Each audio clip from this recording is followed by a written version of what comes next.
Hei sann folk! Nå sitter vi på bussen på vei til Yskedal. Vi skal til... Ja, vi blir tatt en plass. Korsnes, ikke Forsnes, sånn som jeg sa til mamma. Ellers har jeg sovet hos sko i natt, så vi er trøtte. Ja.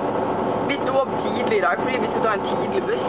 Men faktisk, da, vi la oss sånn klokka 5, og så våkner vi oss selv klokka 9. Vi skulle egentlig våkne klokka 11, men... Og så, ja. Og så var vi flinke og lagde vi oss stykke frokost, kakao. Og nå har vi spist Grandiosa og sjokoladepudding. Det er så sunt det. Jeg tror jeg kommer til å bli feil. Jeg er ganske sikker på det. Men, i dag har vi tatt bilde. Oh yeah. Det var dritmorsomt. Da skal vi legge ut.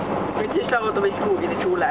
Og jeg la oss ned i elva, og det var iskaldt, lover dere. Jeg tror jeg skulle dø. Det var liksom til magen i elva. I kjole, sånn fin kjole, sånn juleballkjole.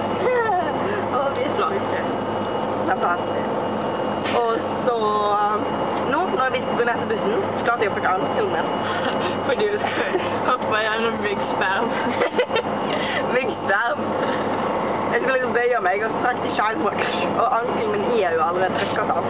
Altså, akkurat når vi kom ned til hovedveien, så kom alle ferjebilene, så måtte jeg holde sånn at Bente gikk og halste, og alle begynte å le av oss. Det var litt fett. Det var veldig fett. Og så frøys jeg da, så jeg hadde på meg liksom den, og så har jeg den, og så har jeg den.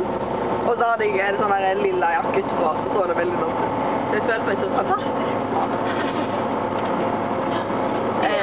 Ja, ellers er det vel ikke veldig mye å si. Nei, da sier vi ikke mer.